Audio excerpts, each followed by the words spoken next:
नमस्कार मित्रांनो, वीण दोघांतलीही तुटेना या मालिकेचा आजचा एपिसोड रिव्ह्यू घेऊन मी आले आहे.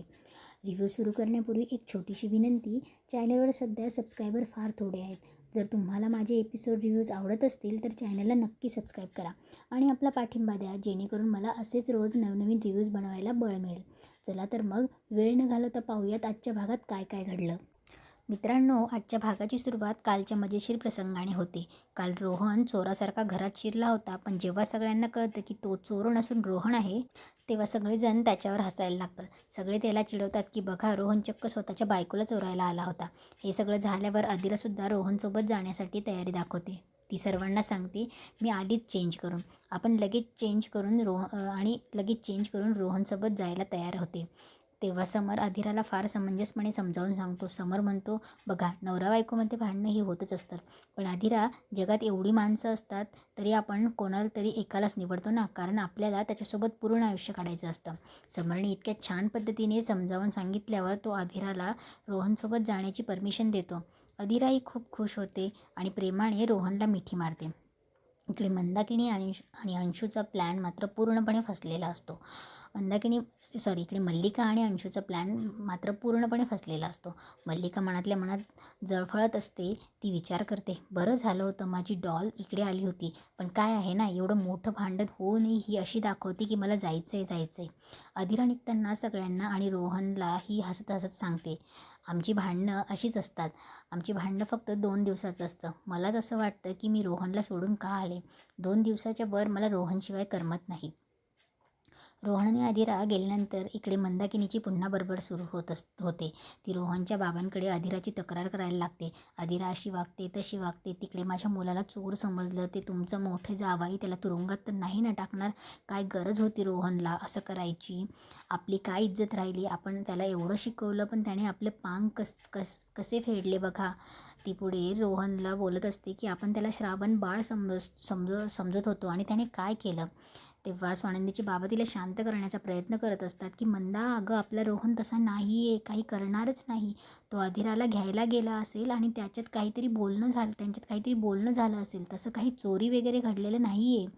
पण मल्लिका आणि मंदाकिनीच्या डोक्यात आधीच इतकं विष भरलेलं असतं की मंदाकिनीच्या डोक्यात एकच विचार असतो, रोहनने चोरी केली. इकडे लगेच रोहन आदिराला घेऊन स्वतःच्या घरी पोहोचतो. स्वानंदीचे बाबा म्हणतात, घ्या, आले दोघं. रोहन आणि आदिराच्या चेहऱ्यावर मस्त स्माईल असते.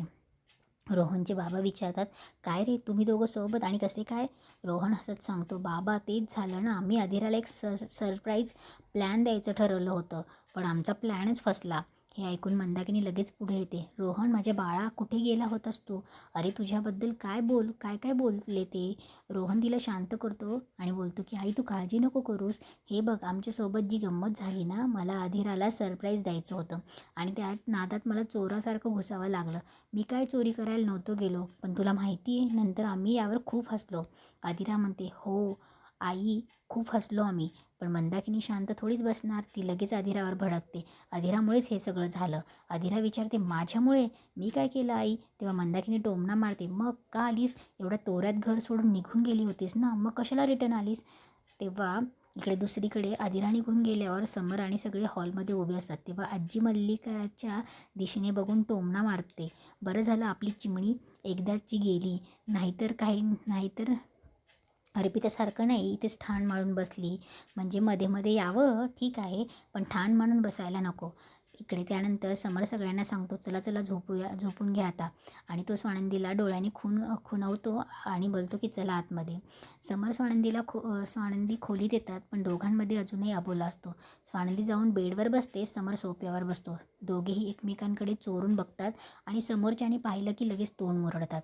स्वानंदी पटकन बेडवर झोपून अंगावर चादर ओढून घेते. हे पाहून समरही मुद्दाम चादर ओढून सोफ्यावर अंगावर घेतो. स्वानंदी चादर बाजूला करून चोरून बघते. तितक्यात समर बघायला लागतो, तर ती पुन्हा पटकन चादर तोंडावर ओढून घेते. दोघांचे हे इशारे आणि मूक भांडण पाहायला खूप मज्जा येते. दुसऱ्या दिवशी सकाळी आदिरा उठल्यावर किचनमध्ये जाते. मंदाकिनी तिथे स्वयंपाक करत असते. आदिरा प्रेमाने म्हणते, गुड मॉर्निंग आई, काय करतायत. मंदाकिनीची सकाळी बडबड सुरू होते. हां, आल्यात मॅडम, उठल्या का. मी इथे राबते. माहेरला एवढ्या तोऱ्यात निघून गेली होतीस. वाटलं आल्यावर काहीतरी बदलशील, सगळ्यांसाठी काहीतरी बनवशील, पण नाही. सगळं मीच करायचं, नाश्ताही मीच करायचा, जेवणही मीच करायचं. आपण काय फक्त पैसेवाले ना, ऑर्डर करत राहायचं. आधीला समजावते, आई मी ऑर्डर करते तुमच्यासाठी, मी काय माझ्या एकटीसाठी करते का, सांगा काय ऑर्डर करू. तितक्यात रोहन तिथे येतो आणि विचारतो काय चाललं आहे तुमच्या दोघींचं. मंदाकिनी बोलते की तुझ्या बायकोला सांग जरा स्वयंपाक करायला शिकव. रोहन वैतागून सांगतो की आई प्लीज माझं पोट बिघडले, मला फक्त डाळ खिचडी हवी. आदिरा म्हणते ठीक आहे मी डाळ खिचडी ऑर्डर करते. तितक्यात स्वानंदीचे बाबा येतात. कोणीतरी डाळ खिचडी म्हणालं का, डाळ खिचडी तर माझं फेवरेट आहे, मलाही चालेल. आदिरा खुश होऊन म्हणते ओके डाळ खिचडी, आणि नाश्त्याला इडली ऑर्डर करते. आई तुमच्यासाठी काय करू. मंदाकिनी पुन्हा चिडते, मला काही नको, मी रोहनसाठी बनवेन. रोहन माझा मुलगा आहे, मी त्याच्यासाठीही बनवेल आणि नाश्ताही बनवेल. रोहन बोलतो की प्लीज यार तुम्ही बडबड करू नका. असं म्हणून रोहन निघून जातो आणि त्याच्या पाठोपाठ स्वानंदीचे बाबाही जातात. मंदाकिनीची बडबड चालूच असते. बोलता बोलता तिच्या हातातून काही वस्तू पडतात आणि फरशीवर थोडं तेलही सांडतं. आदिरा म्हणते आई हळू, तुम्ही नका करू, मी ऑर्डर करते. पण मंदाकिनी पुढे सरकते आणि तिचा पाय तेलावरून घसरतो. ती धपकन खाली पडते आणि जोरजोरात रडायला लागते. लागलं ग आई, पडले पडले. रोहन आदिरा धावत येतात. दोघी तिला उचलायला लागतात, पण मंदाकिनी लगेच आदिरावरच आळ घालते. पाडलं मला, आदिराने पाडलं, तिने मला ढकलून दिलं. आदिरा शॉक होऊन म्हणते की वॉट, काय बोलताय आई तुम्ही, अहो अक्षरशः खोटं बोलतायत, मी कधी पाडलं, तुम्ही स्वतः तेलावरून घसरलात. रोहन बोलतो की आदिरा रागाने निघून जाते. रोहन मंदाकिनीला उचलून खोलीत नेतो. तिचा पाय उशीवर ठेवतो आणि बर्फ आणायला जातो. रोहनचे बाबा म्हणतात की बर्फ तिच्या पायावर लाव आणि थोडं तिच्या डोक्यावरही ठेव म्हणजे शांत बसेल. इकडे आदिरा रागाने खोलीत येते. तितक्यात मल्लिकाचा फोन येतो. आदिरा म्हणते मॉम मी तुझ्याशी नंतर बोलते. पण मल्लिका तिला थांबवते. डॉल थांब, तू निघून गेलीस, तुझ्याशी नीट बोलणंही झालं नाही. आदिरा वैतागून सांगते की मॉम प्लीज मला जरा शांत राहू दे. मल्लिकाला तर हेच हवं असतं.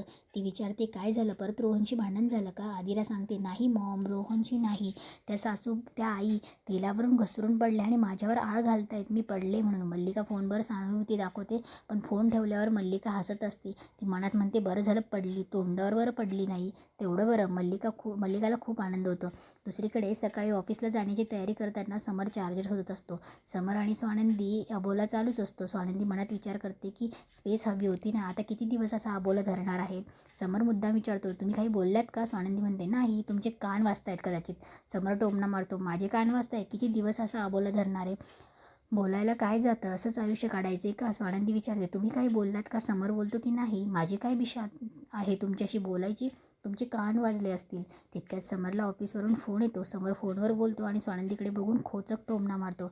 अहो शरीराचे अवयव हे वापरण्यासाठीच असतात ना, नाहीतर गंजतील. हा टोमणा तो स्वानंदीच्या बोलण्याला मारतो. स्वानंदी चिडून त्याच्याकडे बघते. समर तनतन करत निघून जातो आणि इथेच आजचा एपिसोड संपतो.